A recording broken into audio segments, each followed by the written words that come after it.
말씀의 제목은 내 자리를 들고 걸어가라.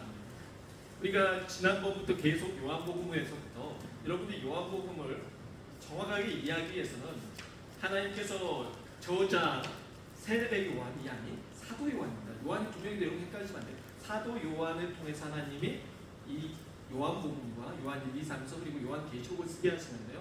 요한복음을 왜 하나님께서 요한을 통해서 쓰게 하셨고 그 요한을 통해서 무슨 의도를 가지고 우리에게 전하시려는 건지 분명히 알아야 된다라고 말씀드렸습니다. 요한복음 시작부터 그는 바로 하나님이시다라고 시작한다고 말씀드렸습니다. 그가 누구입니까? 바로 예수 그리스도. 그는 하나님이십니다. 대초에 말씀이 계셨습니다. 그분이 곧 하나님이십니다라고 말합니다. 하나님이시라면 뭘 해야 되죠? 능력을 보여야 됩니다. 그죠? 하나님이라면 뭔가 우리가 세상에 태어나서 한 번도 본 적 없고 들은 적 없는 기적을 행하셔야 됩니다. 그래서 예수님이 이제 사역을 시작하시고 첫 번째 행하시는 기적이 무엇입니까? 가나 혼인잔치에 갔는데 혼인잔치에 포도주가 떨어진 겁니다. 제가 말씀드린 것처럼 큰일 난 거죠. 신랑이 포도주가 떨어지면 그 혼인잔치는 완전 망한 겁니다.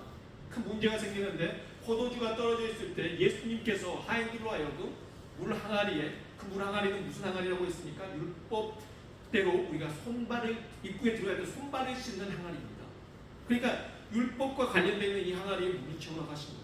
포도주가 떨어졌다면 포도주 항아리에 물을 채우라고 하신 게 맞는데 오히려 그 물 항아리는 우리가 정결 의식에 따라서 손을 씻는 물 항아리에 물을 담게 하셨습니다. 그 물 항아리는 6개였습니다. 6이라는 숫자는 성경에서 불완전을 의미합니다. 7이 완전을 의미하거든요. 그러니까 율법대로 된 이 물에서 씻는 것은 우리가 완전히 정결하게 될 수 있다 없다? 없다는 뜻이죠. 우리가 이 정결의식에 따른 이 물이 의미하는 건 뭐냐면 바로 율법입니다.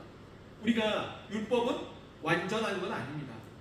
완성된 건 아니에요. 그러면 율법으로 우리가 구원을 받는 게 완전하게 이루어질 수 없는 거죠. 그러니까 이 율법으로 완성시키기 위해서는 뭔가 부족해요. 바로 하나님이신 누가 오셔야 돼요? 예수님이 오셔야 됩니다. 그래서 그분이 채우셔야 바로 비로소 완성이 되는 겁니다. 그게 바로 뭡니까? 물이 변하여 포도주가 되는 겁니다. 그럴 때 완성이 되는 겁니다. 예수 그리스도로 말미암아 이 율법은 완성되는 것처럼 물이 변하여 포도주가 되는 거죠. 자, 이 사건이 있었습니다. 그리고 난 다음에 이제 두 번째 사건으로 예수님께서 가시다가 니고데모를 만납니다. 니고데모가 물어봅니다. 사람이 거듭나려면 어떻게 해야 됩니까? 엄마 뱃속에 들어갔다 나왔다 해야 됩니까? 아니다. 사람이 거듭나려면 물과 성령으로 말미암아 거듭나지 않고서는 결단코 하나님 나라에 들어갈 수 없다 라고 말씀하십니다. 물과 성령, 여기서도 물이 나옵니다. 예수님이 말씀하신 건 뭐죠?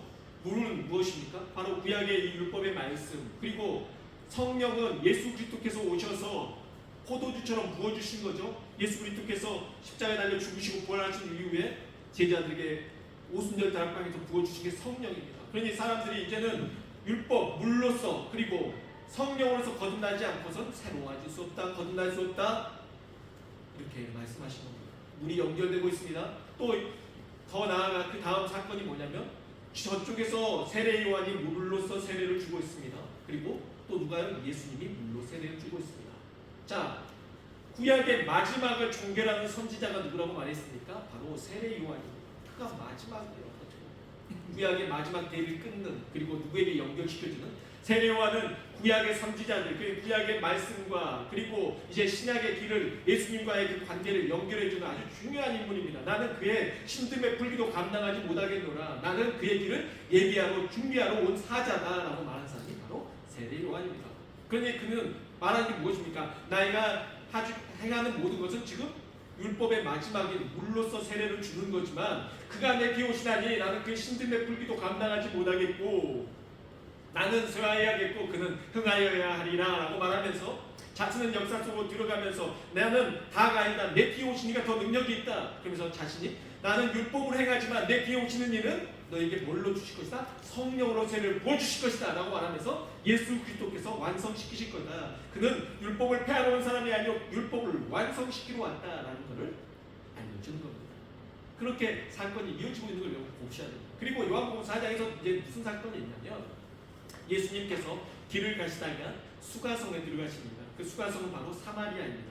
자, 사마리아는 아주 중요한 땅인데 우리가 지금 이탈리아로 보면 여기 베네치아가 있고 밑에 좀 내려가다 보면 피렌체가 있고 로마가 있고 뭐 밑에 시칠리아가 있겠지만 그 시칠리아까지 가지 말고 우리가 3등분만 해보죠. 뭐 베네치아, 피렌체, 뭐 로마라고 했을 때 중간에 피렌체 정도가 사마리아다라고 생각하면 되겠죠.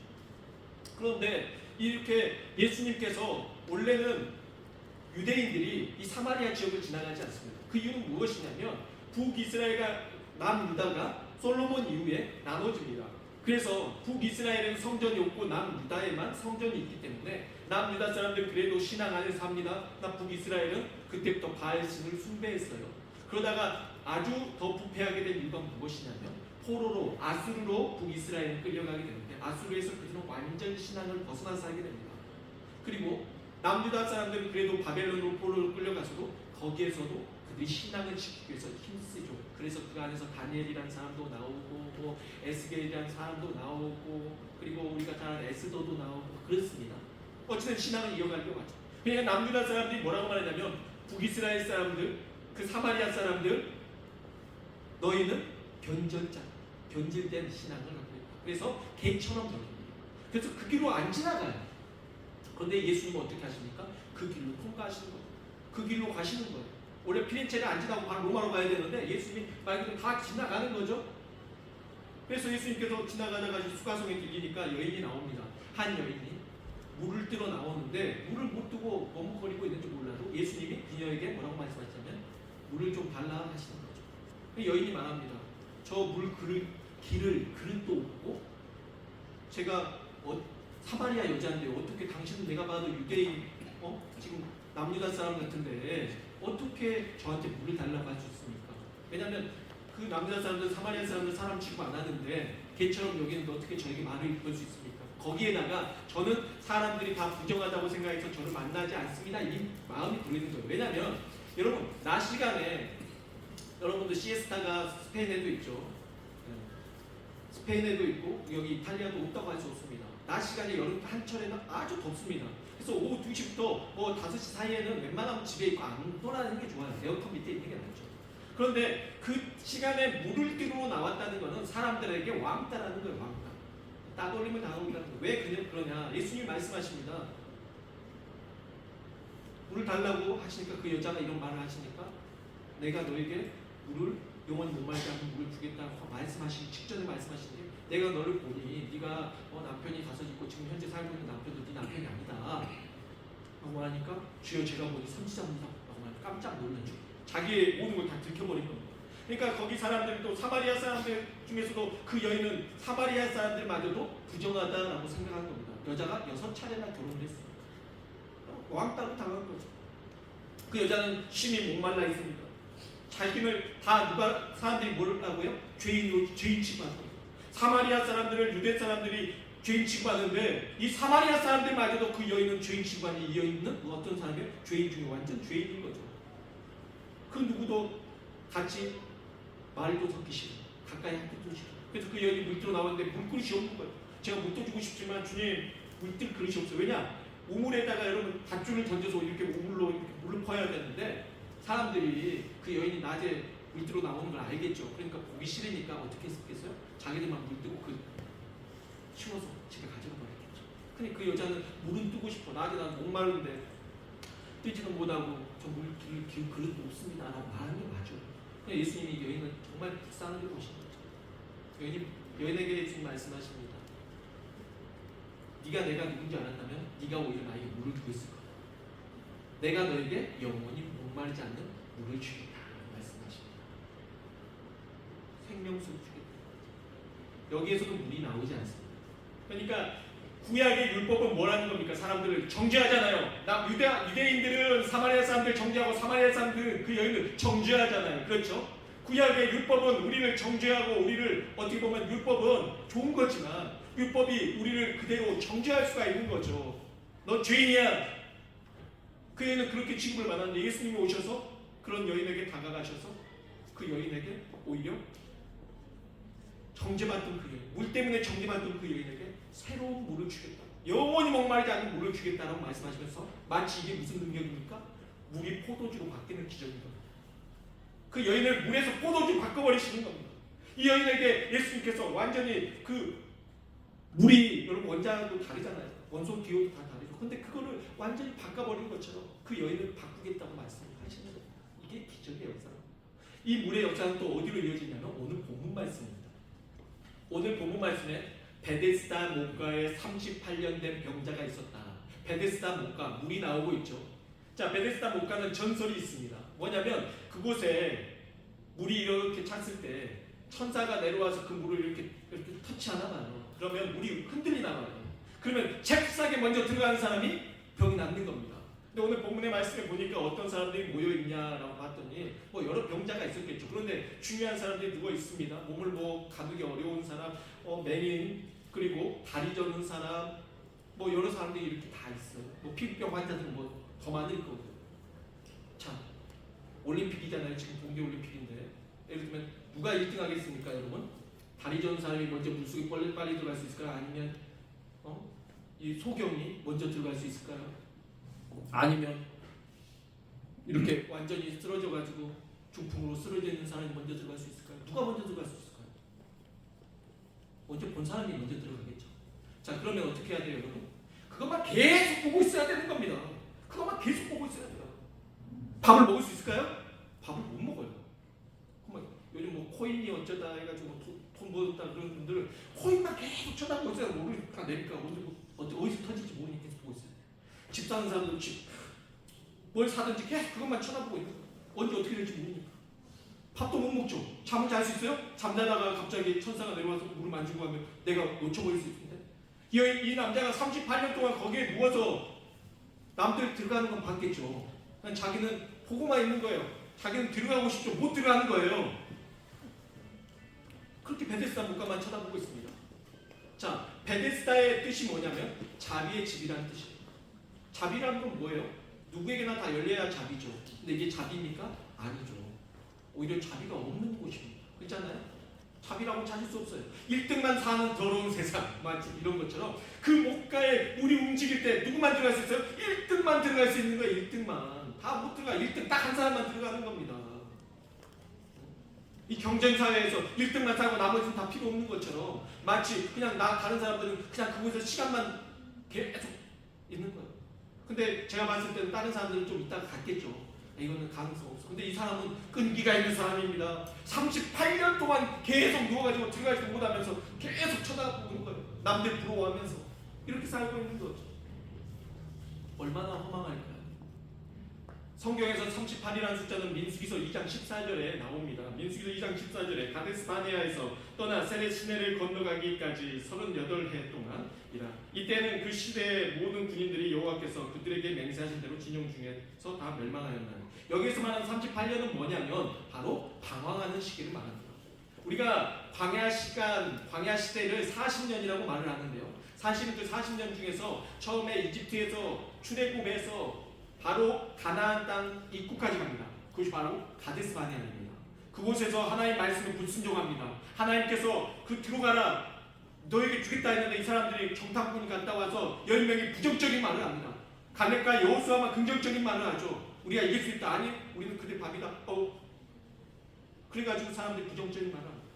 그 길로 하나님이 너희는 다시 광야로 돌아가라. 돌아와서 38년 동안 그때부터 이제 그 광야에서 돌다가 1세들은 죽는 겁니다. 그러니 38이라는 숫자가 말하는 숫자가 뭐예요? 바로 여기 38년 된 병자다라고 지금 알려주는 건 그가 뭐하고 있는 시간이라고 말해주는 겁니까? 바로 방황하던 시간이다라는 것을 우리에게 알려주는 겁니다. 마치 누가요? 이스라엘 백성들이 광야에서 방황하듯이 방황하고 있는 시간입니다.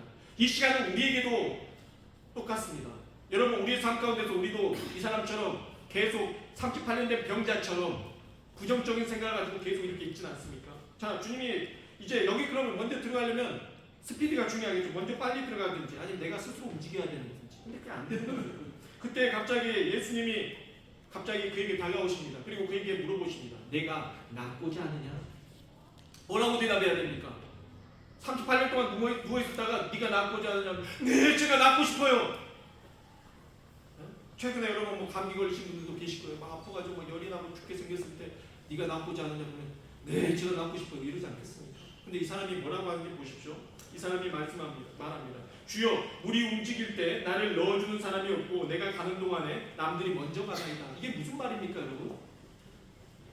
뭔 말이에요, 이게? 변명이죠. 원망이죠. 한탄이죠. 사람 탓하고 자기가 원망하고 있는 거죠. 환경 탓하고 지금 탓하고 있는 겁니다. 아니, 네가 낳고자 하냐? 라고 물어봤을 때, 저 낳고 싶어요. 저 정말 낳고 싶어요. 너 배고파? 그럼 예, 배고파요. 이렇게 해야 되는데 다른 말 하잖아요. 아니, 제가 사진 들어가고 싶은데 제가 지금 들어갈 때만 딴 사람들이 먼저 들어가고요. 이렇게 해가지고 누가 저 눈에도 넣어주지도 않고 지금 사람 탓하죠. 환경 탓하죠. 상황 탓하죠. 그러고 있는 겁니다. 그런 레퍼토리를 읊고 있습니다. 여러분, 하나님께서 여러분에게 말씀하실 때 여러분도 이럴 수 있습니다. 하나님이 여러분에게 뭘 원하느냐라고 말하는 때 여러분도 이런 레퍼토리를, 변명의 레퍼토리를 늘어놓을 수 있다는 거죠. 그래서 이렇게 합니다. 38년 동안 배우자를 탓하거나 자녀를 탓하거나 경제적 결핍을 변명하거나 시대 처가 식구들 탓하거나 유전적 원인인 기질과 성격을 변명하며 누군가 말이라도 걸어오면 기다렸다는 듯이 그냥 우리 레퍼토리를 사실은 내가 이러고 있다. 우리가 말할 수 있다는 거죠. 만일 주님께서 여러분을 찾아오셔서 내가 너를 통해 나의 일을 하고 싶은데 네가 쓰임받기 원하느냐라고 물어보면 여러분 뭐라고 대답해야 돼요? 네, 저를 사용하여 주옵소서. 그래야 되는데 억울함에 레퍼토리도 할 수 있죠. 네, 주님, 저보다 잘난 사람 저기 줄 서 있잖아요. 저는 배운 것도 없고 나이도 많고 가진 것도 없어요. 저 같은 게 뭘 한다고 나섰다가 망신만 당하면 어떡해요? 그냥 지금처럼 조용히 뒤에만 있을게요. 이럴 수 있다는 거죠. 그러면 왜 베데스다의 목가에가 그렇게 누워있냐는 거죠. 사실 소망하는 거 있잖아요. 일어나는 게 소망이잖아요. 근데 너무 오랫동안 여러분 38년 동안 그 자리에 가만히 누워있다 보면 나중에는 그냥 들어갈 의지도 없고 그냥 습관적으로 있는 거죠. 여러분, 이게 무서운 겁니다. 우리 신앙도 이렇게 될 수 있어요. 38년 동안 마치 이 환자처럼 교회 다닐 수 있습니다. 생각이 달라져요. 그 사람이 말하는 게 틀린 거 아니에요. 사실입니다. 진리입니다. 맞아요. 그 사람 말이 맞아요. 그런데 그 사실과 진리는 역사를 일으키지 못합니다. 오히려 우리가 믿을 때 놀라운 역사가 일어나는 거죠. 주님 말씀하십니다. 그만하고 네 자리를 들고 일어나 걸어가라. 아멘. 믿습니다. 주여. 제가 걸어갈 줄 믿습니다. 바로 이 사건 이전의 사건이 하나 나오는데요. 예수님이 가나 혼인잔치를 기적을 베푸신 이후에 다시 갈릴리로 돌아오셔서 그곳에서 왕의 신하가 찾아옵니다. 자기 아들이 죽게 생긴 겁니다. 지금 아들이 곧 죽게 생겼어요. 근데 아버지가 지금 예수님에게 찾아왔는데 아들은 멀리 떨어져 있습니다. 예수님에게 말합니다. 지금 제 아들이 죽게 생겼습니다. 제 아들이 죽게 생겼어요. 오셔서 제 아들에게 뭐 안수를 해주든 뭘 해주시든 제 아들 좀 살려주세요. 여러분, 아들이 죽게 생겼으면 안 되겠어요? 여러분 가족 중에 사랑하는 사람 죽게 생겼으면 안 되겠어요? 얼마나 간절했겠습니까? 예수님께서 너희는 도무지 표적이나 이적을 보지 않고는 믿지 않으니까 내가 너희에게 이렇게 하겠다. 뭐라고 말씀하시냐면 가라, 내 아들이 살아있다 라고 말씀을 하십니다. 어떻게 됐을까요? 그가 진짜 믿습니다 하고 걸어갑니다. 가는 중에 하인을 만나서 물어봅니다. 그랬더니 자기 아들이 살아났다는 거예요. 그 시간이 언제냐 했더니 예수님께서 말씀하신 그 시간이었던 겁니다. 가라, 내 아들이 살아있다. 주님 말씀하신 그 순간 역사가 일어난 것입니다. 그냥 예수님께서 일어나 내 자리를 들고 걸어가라 할 때 뭐예요? 그 순간 주님이 말씀하시던 그 말씀으로 인해서 역사가 일어나는 줄 믿으시기 바랍니다.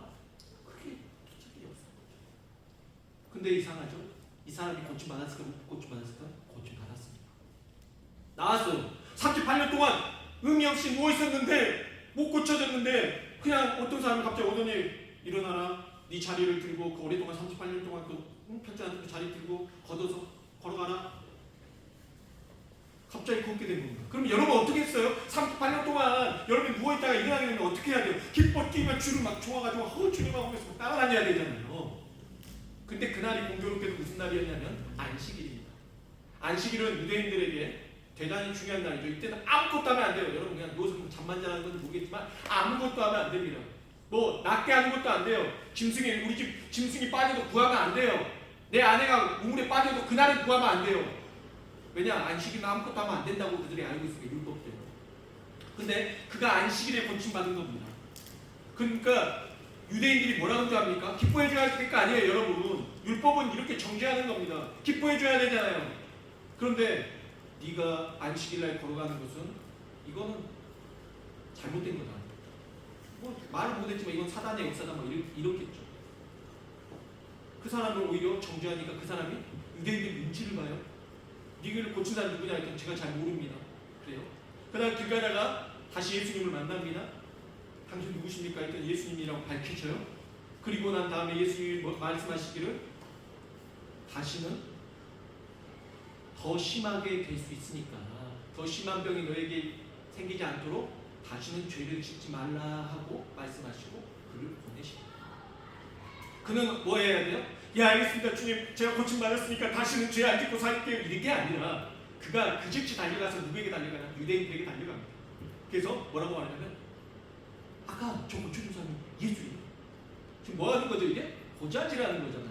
나를 살려주셨잖아요. 38년 동안 내가 누워있었는데 아니 물 곁에 가보지도 못하고 가능성도 제로였는데, 고쳐질 가능성이 제로였는데 나를 깨끗게, 나를 새롭게 해주신 분이잖아요. 근데 어떻게 그를 고발하냐?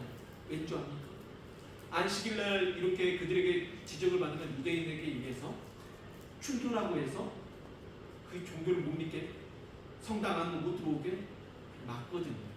그거 당할까봐 무서운 거예요. 여러분 뭐가 두렵습니까? 나를 살리신 분인데 뭐가 두려운 거예요? 나를 새롭게 하신 분인데 뭐가 두려운 겁니까? 이게 무엇입니까 여러분? 바로 베데스다 정신입니다. 이 베데스다 정신 뭐예요? 내 힘으로, 내 능력으로 내가 해야지 만족한 겁니다. 아마 그 사람은 예수님이 물이 동할 때 들어서 놓아줬으면 감사할지 모르겠어요. 그런데 예수님이 말씀으로만 일어나라, 네 자리를 들고 걸어가라, 예수님이 말씀으로만 고치시니까 오히려 감동을 못해요. 이게 무엇인지 압니까 여러분? 여러분 신앙생활 할 때 여러분이 하나님 앞에 은혜를 받을 때 어떤 어디서 신비한 어떤 은사 받은 분이 와가지고 여러분 머리를 막 진기겨가지고 막 그것도 뭔가가 여러분 입안에 피가 나든 뭐 땀이 나든 모르는 역사가 나타나야 여러분이 기도한 느낌이지. 이 순간에 주님이 예수 그리스도를 믿는 여러분에게 성령이 여러분 가운데 계시고 여러분 구원받았다고 여러분 이런다니까. 예수 그리스도께 십자가에 달려 여러분에 대해서 죽으셨다고요. 그리고 그가 부활하셔서 여러분 살리셨다고요. 여러분은 이제 물이 아니고 포도주가 되었다고요. 여러분 이제 새 사람 되었다고요. 거듭났다고요. 이게 주님의 말씀이고 선포입니다. 그 말씀을 믿는 자에게 놀라운 역사가 나타나죠. 그러나 많이 믿지 않더라도 주님이 먼저 그 사람을 변화시키셨잖아요. 마찬가지로 여러분에게 먼저 다가오셔서 은혜란 이겁니다. 은혜란 거저 주어지는 겁니다. 그러니 여러분이 믿지 않아도 먼저 예수님이 움직이셔서 여러분에게 역사를 일으키신 겁니다. 근데 세상의 방법 베데스다는 뭔지 압니까? 여러분이 치성을 드리고 여러분이 갔다가 뭘 팔아서 갖다 바치고 아들을 이방 종교에서 아들을 막 불 가운데 들어가게 하고 이렇게 해가지고 나타나서 뭔가 신이 우리의 행위를 보고 감복해서 우리에게 구원을 주고 우리를 변화시켜주겠다. 이게 베데스다예요. 근데 아직도 우리가 예수 그리스도를 믿으면서 베데스다의 신앙에 머물러 있는 경우가 있습니다. 내가 뭔가를 해야 되나? 베데스다에서 내가 열심히 주님이 여러분을 찾아오고 싶어요. 너무 그러지 마. 너무 힘들어하지 마. 네 자리, 네가 넘어져 있고 38년 동안 네가 헤어나오지 못했던 그 자리 다 털어버려. 다 정리해. 일어나. 그리고 걸어가렴. 주님이 이렇게 말씀하셨어요. 이게 맞지 않습니까 여러분? 여러분 여전히 베데스다를 원하고 계십니까? 여러분의 행위, 여러분의 잘못한 걸 다 따져가지고 여러분 회개하기 직전까지 구원 안 해주시는 그런 주님을 여러분 원하시는 겁니까? 그렇게 하지 않으시죠. 주님이 먼저 여러분 찾아오셔서 여러분에게 먼저 기적을 베푸시고 그리고 우리가 주님을 생각할 때마다 눈물 나고 회개하며 거듭나는 역사가 있는 것입니다. 계속 요한이 물에 대해서 지금 계속 이어지고 있는 이해가 되십니까? 왜 물인지? 물은 우리를 깨끗게 할 수 있지만 그 물이 영원히 깨끗게 할 수 없습니다. 우리를 깨끗게 할 수 있는 건 누굽니까? 오직 예수 그리스도. 그의 말씀이 여러분을 살리는 줄 믿으시기 바랍니다. 그 말씀을 의지해야 됩니다. 말씀을 의지해야 달라집니다. 예수님 말씀하십니다. 가라, 네 아들이 살아있다. 네 자리에 들고 일어나라. 아멘. 주여 믿습니다. 그런 기적의 역사가 일어날 줄 믿습니다. 사랑하는 성도 여러분, 요한복음은 오늘 우리에게 묻습니다. 그래서 아직도 여러분의 베데스다에서 물이 움직이기만을 기다리고 세상을 원망하고 있지 않습니다. 난 그것 때문에, 이것 때문에, 저것 때문에. 예수님은 오늘 우리의 비참한 베데스다 현장에 찾아오십니다. 여러분의 삶에, 여러분의 가정에, 직장에 찾아오십니다. 그리고 명령하십니다. 일어나라. 네 걱정, 근심 다 털어버리고 그 자리를 들고 걸어가. 신앙은 내가 무언가를 해서 얻어내는 행위 구원이 아닙니다. 말씀이 육신이 되어 우리 가운데 거하심에 우리가 그의 영광을 보니 하나님이 독생자의 영광이요 은혜와 진리가 충만한 주의 된 것입니다. 무기력과 게으름에 안주하는 포기의 자리를 들고 일어나십시오. 저 사람 때문에 안 되라고 원망하던 환경의 자리를 들고 일어나십시오. 교회 안에서는 성도이나 밖에 사는 불신자처럼 살던 이중적인 자리를 들고 일어나십시오. 이번 한 주간 구약의 옛습관을 벗어버리고 안식의 주인이신 예수님의 말씀을 따라 당당히 걸어가는 승리하는 크리스천으로 살기 주 예수 그리스도의 이름으로 축복합니다. 기도하겠습니다.